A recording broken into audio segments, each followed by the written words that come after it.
Padres. Wait, my fault. No, yeah. That's everybody in the division? Yeah, this is a great division. Oh, no, this is the best division. I'm like, yo. Juan Soto, I think he's regretting his decision so far. I'm not. What the fuck are they doing without Tony in that field? You know, I'm not trying to bash short kings because I'm a short guy myself, but we don't belong in the outfield, brother. We don't belong there. We belong in the middle infield. What's up, everybody? It's your boy Steve here from the Playbook, and today we got my boy Brian here. What's up, y'all? And today we're gonna do an opening week recap for the MLB. Some exciting stuff, some shitty teams, some good teams, and then, you know, middle of the pack teams. So we're gonna go into detail, division by division. And starting off, we're gonna start off with the NL West. It's only right to start off with the defending champs, the LA Dodgers. What's your opinion so far on the LA Dodgers, Brian? Well, the Dodgers just proving why they're the Dodgers, consistent all around. Pitching has been good, hitting has been, I mean, could be a little better, but still a couple nitty-gritty wins, showing why they are the team that they are. A couple come from behind wins, and the team to beat as of right now. Yeah, for sure, bro. Moving on with the Padres, they are another team that started off very, very hot. They were also undefeated at a point, the same as the Dodgers. With the Padres, it's all about consistent hitting, consistent pitching.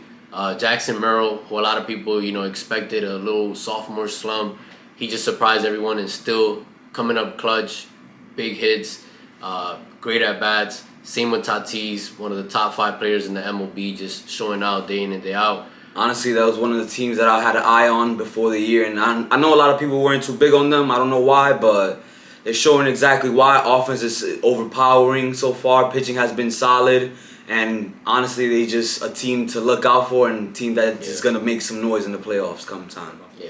Moving on, we're going to go to the San Francisco Giants, who is another surprising team so far. Great pitching. Robbie Ray looking like a Cy Young candidate. Logan Webb doing what he always does, consistent pitching. And then the hitting. A lot of clutch hitting, a lot of good at-bats. Willie Adames recently with a walk-off. Great signing this offseason. So pretty exciting stuff in San Francisco. I expect them to keep it up. Maybe not at the pace that they are right now with only 1 loss and like 6 wins. But definitely going to be some exciting baseball in San Francisco. Yeah, to piggyback off what you said, I don't expect them to keep it up but honestly, I love what I'm seeing. Offense look good, pitching is always there. It's just like a great ball club right now and fun to watch. Yeah, for sure. And then the last team in that division is the Arizona Diamondbacks. I believe they're in last place, but they don't have a losing record. Just goes off to show how great this division is. Unfortunately, they are going to lose Ketel Marte, which was a big loss, a big blow to that lineup. An all-star superstar in the league. I expect the D-backs to have a better season, offense to click a little more. They were the best offense last year, so it's just a matter of, you know, getting going. Ketel is definitely a big L there. Yeah, so D-backs honestly a team. I love their offense. Pitching is good. Adding Corbin Burns, you still have Zach Gallen, a couple other veteran pitchers in there, and some young guys coming up. Honestly, it just sucks that they're in the division that they're in, but I still see them middle of the pack and still making some noise come late time. And it all starts with just their best player, Ketel Marte, getting him back on the field as soon as possible, and they go from there, honestly. For sure. All right, well, there you guys have it. That's the NL West. Moving on, we're going to go to the NL Central. We're going to start off with the Chicago Cubs. They started the season in Tokyo against the Dodgers. Unfortunately, you know, they had to face the Dodgers, so that's never, you know, a good thing. It could be a rough time for anyone. But yeah, the bats weren't clicking in Tokyo. But once they head over to Sacramento against the A's, they gave them a nice ass whooping. They started off bad, but the bats started clicking. What do you have on the Cubs there, Brian? Honestly, the Cubs, I love the team. Obviously, how Steven mentioned, got off to a little slow start in Tokyo, but as soon as they got back in the States, it seemed like everything started clicking. Kyle Tucker had, like, in Sacramento, he had like 3 or 4 home runs consecutively in games. That's their new addition.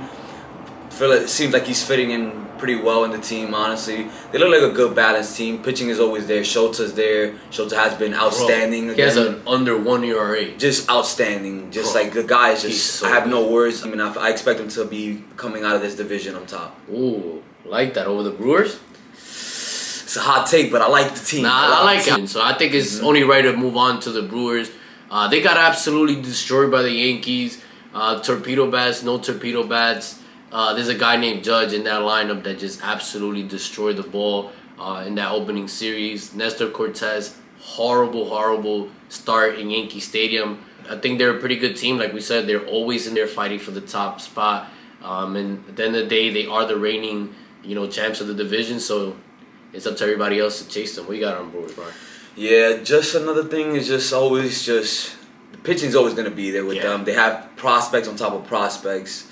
It's just a solid team all around. Hitting is the thing that always concerns me, but like we said, they just find a way to win every single time, and just a nitty-gritty team. That's what it is. Yeah, especially like the way they win too. They bunt. Like they had a walk-off bunt recently.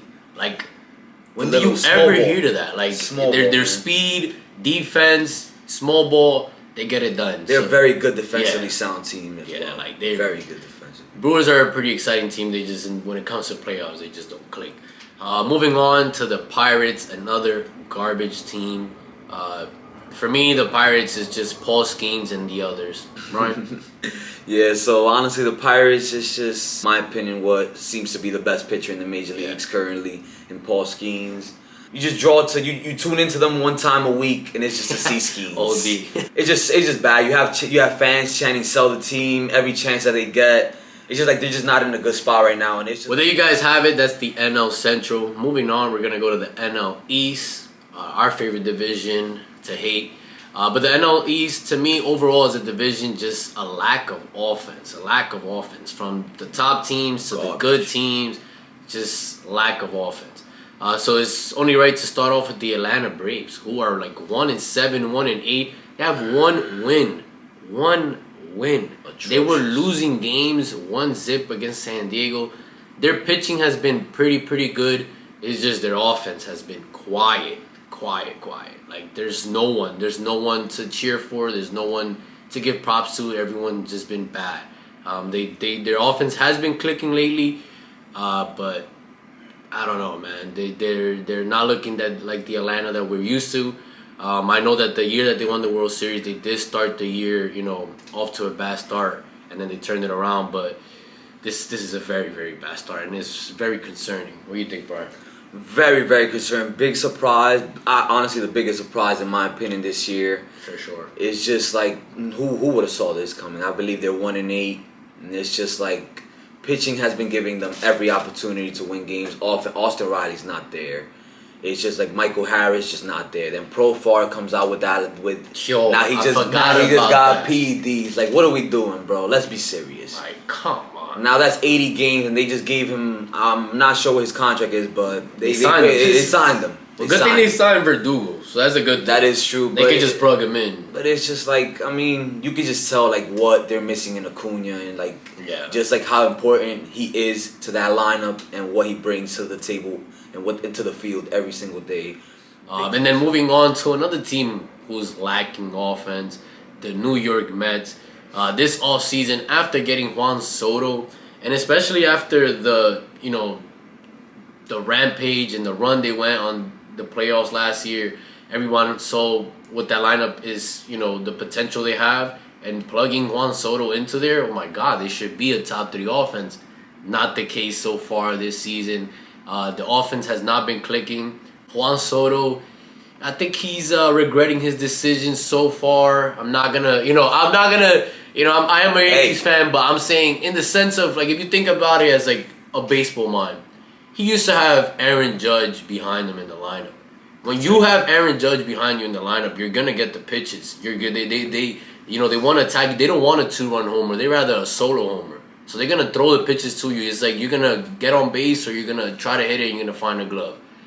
With Pete Alonso, a mierda, a shitty like that, you're gonna give the base to Juan Soto. You want to pitch to Pete Alonso. He's not a threat compared to Judge. Not to shit on Pete Alonso, the guy's a stud, but he ain't Aaron Judge. So I feel like Soto is starting off terrible. He's hitting like 200.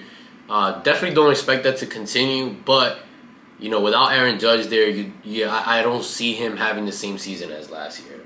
Like it's not even like hating or anything, but he's still gonna be a good season. He's a generational talent, but it's not gonna be the monster season he had last year. I hate the Mets. Let's start off. So yeah. This I have a lot to say. Let's get to it. This team's offense and their fan base really told us that they we're gonna be the best lineup. Yeah. And this is like honestly, I've watched them. They do put up good at bats. They do like work pitchers and all of that, and I see that, and I still see potential in them. I'm not completely a hater. Like I know what I see, but it's just like. It's like how Steven said, Pete Alonso is no protection. At the end of the day, you want to pitch to Pete Alonso. Yeah. He has a high chase rate at the end of the day. Somebody that's a 240, 50 hitter. He does have home run power that does put some fear into some pitchers' eyes. But at the end of the day, that's it. You want to face them. Yeah. He's not a guy that Aaron Judge is hitting 330 and just the potential to just do damage without even having to hit. And another thing, Lindor, honestly... just a very bad start for him. Yeah. Just like he looks bad right now, honestly, and he should be doing better in my opinion because you have Juan Soto behind you, so you're gonna get the pitches. I feel like if he starts clicking, it also helps Juan Soto. 100%. Now you don't want to put Juan Soto and Lindor on base for Pete Alonso. Like that's a big difference having only one guy at first base and now having a guy at first at second. Yeah. So I feel like once Lindor starts clicking, I definitely see the offense clicking. We definitely hate the Mets, but. You know, we are realistic. They should be a better offense than they have been, you know, showing so far. But it definitely is concerning. And then another thing that's very concerning is their defense, bro. Have you seen their defense? Oh, it's terrible. If anybody has one positive thing, just to not shit on them completely, their pitching has been surprisingly good. Like Clay Holmes hasn't been that bad. Yeah, he's been thinking McGill has been pretty good. McGill's been dirty. Yeah, he's been absolutely disgusting. He's really good, like, honestly. His pitches are filthy. But yeah, back to your point, the defense and as a team, like you had Lindor against the Marlins who had 2 errors, then they ended up losing that game. You don't expect that from Lindor. Lindor is he's one of the top defenders in the league. Lindor is a candidate for Platinum Glove, Gold Glove every single year, and it's just a guy that's legit a wall at shortstop, and it's just like you don't expect things like that, and it's just a bad start. I mean, they should be a good team regarding everything, but as of right now, not really showing us everything that was promised by them and experts. You have people in their team pretty much talking like if they won it already, and it's coming to bite them in the ass early. Yeah, so far, and we're hoping it continues. But realistically, it shouldn't, but we're praying it does. But moving on, we're going to go to the Phillies, the other top team in that division. The Phillies so far have been the only good team from this division. The pitching, which was always the star thing in the Phillies, has been outstanding. Aaron Nola, good. Zach Wheeler. Sanchez doing his thing. And then their pickup from this offseason, Jesus Luzardo, great start at home against the Dodgers. Shut that lineup up, one of the best lineups in the league. So the Phillies, the only weakness so far is their offense hasn't fully clicked. But we know what they're capable of. That lineup with Trey Turner, Schwarber, Castellanos, JT, Scott, that's a lineup that you expect, to start clicking at some point this season. So far, Phillies doing what the Phillies do. Moving on to the 2 shitters in the division. Let's start with the less shitter, the Nationals. The Nationals, young team. The only thing that was really spoken about was, that offense, very young, some good bats. If they click and the pitching gives them some good starts, they should be a pretty good team. But that hasn't been the case so far. Aside from Mackenzie Gore, the pitching hasn't been that great. Didn't expect much from them, and they haven't really given me much. Yeah, honestly, just a team that just has a lot of prospects, and you can't help but just think about what their future holds. But currently, not really showing much. Dylan Cruz, which is their top prospect, what it's supposed to be the next thing, and it's just not going that way, and you just hope that he turns it around because such a talent like that, you hate to see it, but it's just like a team that is just like, what can we really expect? Honestly, it's not like a playoff team, right? Yeah, but Mackenzie Gore, what a stud! Yo, what a guy, man! What a guy! But there you guys have it. In the last one, the Miami Marlins. To me, simple. They're a AAA team. That team is horrible. Well, there you guys have it. That is the NL East. Moving on to the American East. Our team, as you can see right there, the New York Yankees. New York, stand up. Baby. What a team. What a guy Aaron Judge is. We're just breaking records. Every game is just new record. Well, the Yankees have 25 homers in 8 games, which is an MLB record, and they have 72 runs through the 8 games, which is the most in the MLB currently. the offense is clicking. Torpedo bats or no torpedo bags. Get off our sacks. Aaron Judge is a fucking beast. The best hitter in the MLB. Best player in the MLB until Ohtani starts pitching again. But until then, that's the guy. And he's the captain. The only weakness I say from the Yankees is the pitching hasn't been there as consistent as I want to see it. The bullpen has blown some leads so far. But the offense, pretty good. Top to bottom. Good at bats from everybody. Been pretty surprising, not gonna lie. Especially with all the haters. They had us 8th in power rankings. They had Aaron Judge as the 4th best hitter in the MLB. I mean, who's giving out these jobs, man? They calling these people experts. I don't know how. But yeah, pretty exciting stuff from the Yankees. But the only thing I'll say is I definitely want to see the pitching get a little bit better. But I think throughout the season we'll get that going, especially Matt Blake there. Never doubt that guy. What do you think, Mark? What can I say? Not bad for a lackluster offense, as people were calling us. We were in a deep lineup, I was told. What I'm seeing is a lineup 1 through 9 that is putting up great at bats. There's not a single spot, and obviously led by our Lord and Savior, Aaron Judge. Yeah, the one and only. Like, it's just like, what can you say about him? A guy that's known for having slow starts, and he's having an absolute insane start. And that only leaves the question, can he reach Barry Bonds? Yes. In my eyes. Can he get to 70? I want to see 70, at least. If he gets to 70, I want to see 70. At this point, we have to call him the GOAT. It's like... Because he's through 1,000 career games. He's putting a better number than Barry Bonds to 1,000. Like, Barry Bonds, that's my GOAT in baseball. And I'm pretty sure everybody else's GOAT. If you're putting a better number than Barry Bonds, bro, like... Think you're doing something right. It's just, and against the best pitching, because this is considered the best pitching era of all time. Literally. So if you're doing Barry Bonds numbers, Babe Ruth numbers, in this pitching era, it's not even counting about the home runs. He hits for average. Yes. He hit 330. His last 129 games, if I'm not mistaken, he's hitting close to 360. Yeah.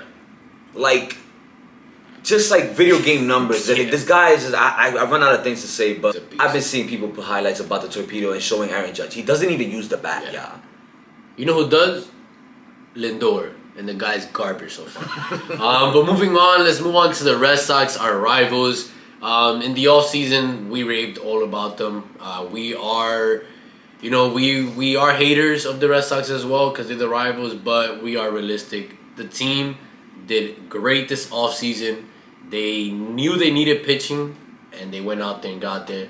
They got the guy Crochet, who's been absolutely amazing, and they extended him. That was a big question. Because he was asking for numbers and guarantees and all this hoopla, and they were able to extend them. That's the ace of the future. That's a guy that you want every single day to go out there, give them the ball, give you 7 innings of great pitching, and they got him. The only thing so far, their bats haven't been, at their best. They have had their moments that they're, scoring some good runs, just putting it on teams. But it hasn't been to the expectations that people had, especially Devers moving on to DH. Started off terrible, but as you can see, the last few swings, he's getting there. But exciting team this year, but other than that, just the offense has to click for them to reach, the goals that they want to reach this year. Yeah, to add on, great offseason for the Red Sox, in my opinion. I think they maybe had the best offseason. Not for sure. Like, by far, honestly, getting the best pitcher available, in my opinion, in Crochet, somebody who's young, and how Steven mentioned, they locked them up right away. They knew what they wanted, and I felt like Crochet, once he got with the team, he saw what the environment was and what the organization stand for, and I felt like that's what he wanted to be as well. Especially with Chicago. Yeah, and it's like you go from Chicago there, and it's like a whole different environment. Also, their other rookie, Christian Campbell, and they also locked him up. He's off to a great start. Honestly, how Steven said, the offense hasn't been too crazy. Devers did get off to an absolutely historic, terrible start. I think he was 0 for 15 with like 12 Ks to start off, and it was absolutely bad. But he has been getting a little better. On the bright side, Wilyer Abreu has been turning it up this year, showing pretty good. I mean, Bregman, he's getting there. I feel like they're moving Devers to DH spot, and I feel like they're sticking with Bregman at third. I feel like that's gonna be like the permanent move from what I'm seeing. But Red Sox is gonna be up there and they're gonna be challenging the Yankees, sadly. But we're here for it, man.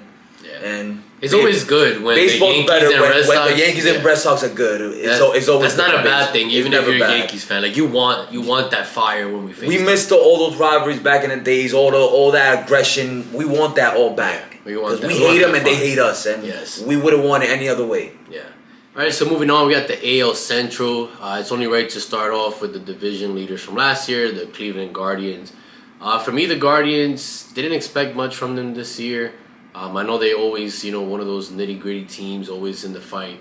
But I don't think they have the firepower to get it done this year. They lost Josh Naylor. They traded him away. They traded Andre Jimenez, a good defensive player, platinum defensive player. And, their pitching keeps them in the fight. Their hitting keeps them in the fight. But it hasn't been anything exciting from them.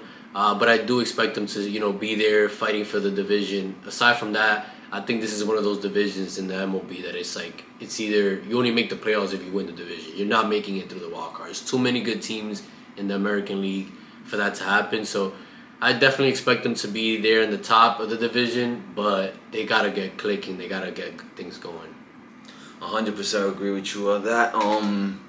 Just a division that I see is just up for grabs. No clear cut, just like that. You just see them winning the division. Tigers are 4-4.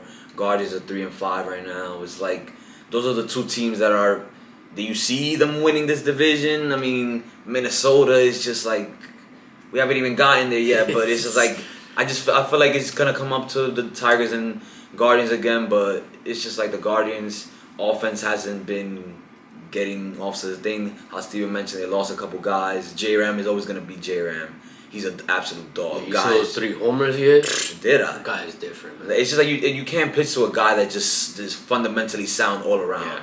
It's just like there's just no way to pitch him. And it's just like pitching is solid, but doesn't wow me. Doesn't wow me. No wow factor in the division. And it's just like a division that, like Steven said, you're not getting out of there through the wild card. Too many good teams in the American League. AL East has 3 or 4 teams contending every single year just for the top record, and they're in the same division. And it's just like, so you have to win the division, or if not, it's just a lost year for you. Yep. All right, well, to wrap it up, we got the AL West. It's only right to start with, the one and only Texas Rangers.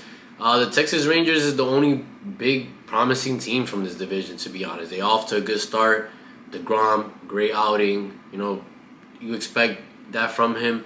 But other than that, the offense been doing their thing. Pitching been doing their thing. I expect them to win the division, not going to lie. This is a team that just had a down year last year. A couple injuries here and there. They're having injuries now too. But once everyone is clicking, Wyatt Langford, absolute stud. And I expect a lot of things from them. They've been showing it, and I expect it to continue throughout the season. Not much from me there. Rangers are exactly what we expected. Top of the division, solid team all around. Obviously, their offense led by Corey Seager. And honestly, a couple young studs, like I said, Langford, love him. Bro, he's a stud. He's so good, honestly. But and then you also get DeGrom back, the best pitcher in baseball, honestly. And he just went out there, gave you 5. His first start looked absolutely incredible against the Red Sox. I know against the Rays, he got touched up a little bit, but he's just getting his feet under him right now. Not really stressing him. I expect the Rangers to win this division pretty comfortably. Yeah. And honestly, just excited to see what's to come with the team. Yeah, and since you say pretty comfortably, it's because I don't feel any threats, especially from one of those teams that were always a threat, the Houston Astros. The Houston Astros, their offense is horrible. Oh my God. I don't know. It's like they lost Bregman, they lost Kyle Tucker. I really don't understand the Kyle Tucker trade in their perspective. Cam Smith, who everybody, cool story, cool guy, young guy, expected a lot from him. Hasn't clicked yet, but do expect it. He's one of those young studs, young prospects to come up. But yeah, offense is horrible, and what the fuck are they doing without Tooley in left field? Bro, there should be no reason why a 5'6" second baseman who's 34 years old, who's been playing second base for 10 plus years, should be moving to left field. That doesn't make sense to me. I feel like at this point, Jordan is a better option at left field. I know the guy's a cone out there, but he's legit a better option. There's line drives and that just going over Altuve's head that is if any other outfielder, you know, I'm not trying to bash short kings because I'm a short guy myself, but we don't belong in the outfield, brother. We don't belong there. We belong in the middle infield. Like, that's just not for us. So I think that Altuve project should end it soon, and the offense needs to click. But the pitching, like always, is good. Houston, we have a problem. Starting with the top horse, Jordan, hitting 111 to start off. It's like, I mean, I just don't understand. I've been watching. It's just like he's getting challenged with pitches that he is crushing in the past. I saw a 91 miles per hour pitch down the middle, and I almost fell to my knees because I have him on fantasy. What the fuck? Yeah, and I like every time I see Jordan, like I used to see Jordan, it's a threat. It's like my heart skipped a beat because I was nervous. Because any mistake, he comes up now, and I already know what's the outcome. I don't like that. It's not even fear. I'm not even a Houston. I hate Houston. Trust me, but Project Altuve. Blow it up. I don't understand. It's horrible. That project. Like, he was good at second base. The second baseman you have now is doing nothing what production Altuve does on offensively and defensively. And it's like, just put Jordan out there and just live with the results. Yeah. Live with it. Yeah. Live with it. You also have a short porch in left field in Houston anyway. So, like, you already given him that cushion of you don't have much room to, like, worry about that you have to move around laterally or worry about too much over your head or playing deep.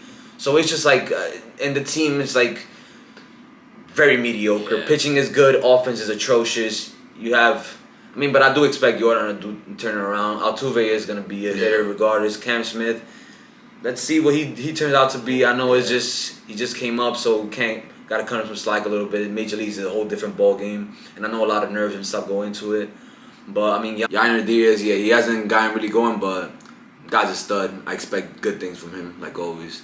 Yeah. So other than that, like they have the players. It's just I don't really expect much from Houston, especially what we've seen so far. But they're always in the fight, so you never know. Yeah. And there you guys have it.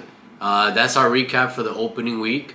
If you guys disagree or agree with some of our opinions, let us know down below in the comments.